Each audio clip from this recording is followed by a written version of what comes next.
कल्याण डोंबिवली महापालिकेच्या सेवेत दाखल झालेल्या केंद्र सरकारच्या योजनेतून मिळालेल्या ई-बस सध्या डेपोमध्ये धूळ खात उभ्या आहेत। गेल्या 6 महिन्यापासून या बसेस नागरिकांच्या सेवेत दाखल होण्याऐवजी तशाच उभ्या आहेत।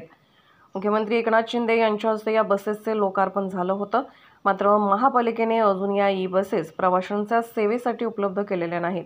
गेल्या 6 महिन्यांपासून या बसेस कल्याणच्या डेपोत उभ्या आहेत। चार्जिंग स्टेशन आणि बसेसच्या रजिस्ट्रेशन काम महापालिकेच्या अधिकारी वर्गाकडून कासव गतीने सुरू असल्याने बसेस प्रवाशांच्या सेवेविना तशाच उभ्या आहेत।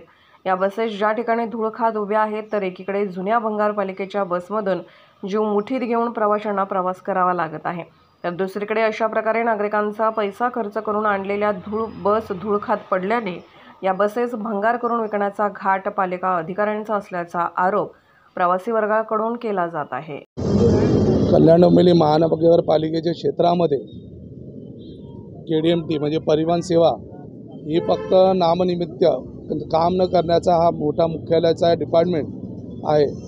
गेल्या डिसेंबरला म्हणजे 6 ते 7 महिन्यापूर्वी ई-बस म्हणून इकडे कल्याणमध्ये ती मोठ्या प्रमाणामध्ये गाजावाजा करून तिचा उद्घाटन करण्यात आला होता, पण ऐकण्यात असं आलं आहे की अजूनपर्यंत तिचा रजिस्ट्रेशन झाला नाही।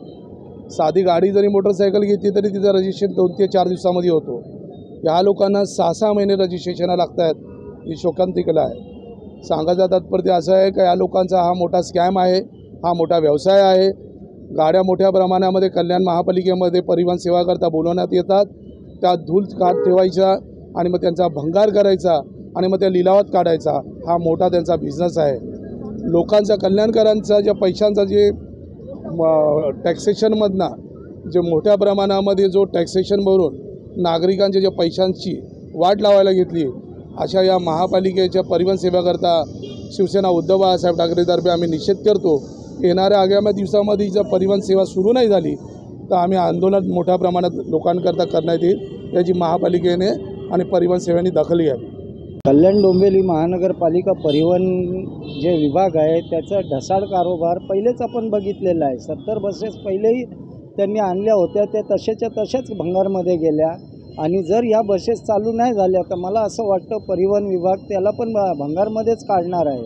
कल्याण डोंबिवली परिवहन विभागाला सर्वसामान्य जनतेचा त्रास दिसतच नाही, त्यांना फक्त त्याच्यामध्ये कुठून तरी त्यांना काहीतरी भेटलं पाहिजे, त्यामुळे ते सतत असेच कारोबार करत असतात। तुम्ही विचारताय चालू आहे का नाही, मी तर म्हणतो आज चालू झाली पाहिजे, पण परिवहन विभाग जे चालू करणार की नाही, त्यांना जोपर्यंत काही मिळणार नाही मला वाटत नाही ते चालू होणार। तर गर्दीमधनं जाताना भीती वाटणे ती वेगळी गोष्ट आहे। कल्याण डोंबिवली महानगरपालिका परिवहन सेवेच्या बसेस तर अवेलेबल पाहिजे। भीती कधी वाटणार, जेव्हा बस भेटणार तेव्हा। बसेसच अवेलेबल नाहीत, रस्त्यावर KDMTचे जेवढ्या पाहिजे जनसंख्येच्या मानाने तेवढ्या बसेस नाहीत।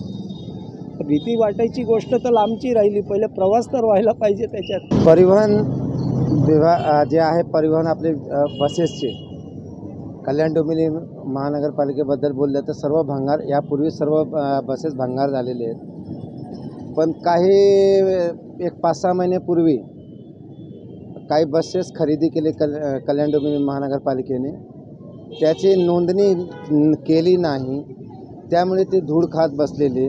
आणि ही जे बसेस खरेदी केलेले होते हे जनतेच्या पैशातून, जे करातून आपण जे कर भरतो त्या पैशातून खरेदी केलेली आहे।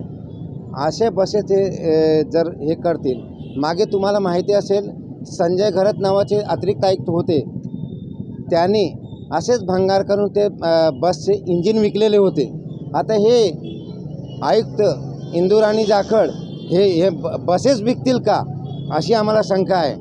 म्हणून त्यांनी शासनाने याच्यावरती कारवाई करावी आणि कुठेतरी याची चौकशी झाली पाहिजे की बाबा हे बसेस भविष्यात चालतील की भंगारामध्ये विकण्यात येतील, याची चौकशी होऊन जनतेसमोर आली पाहिजे, काय खरं काय खोटं आहे काय।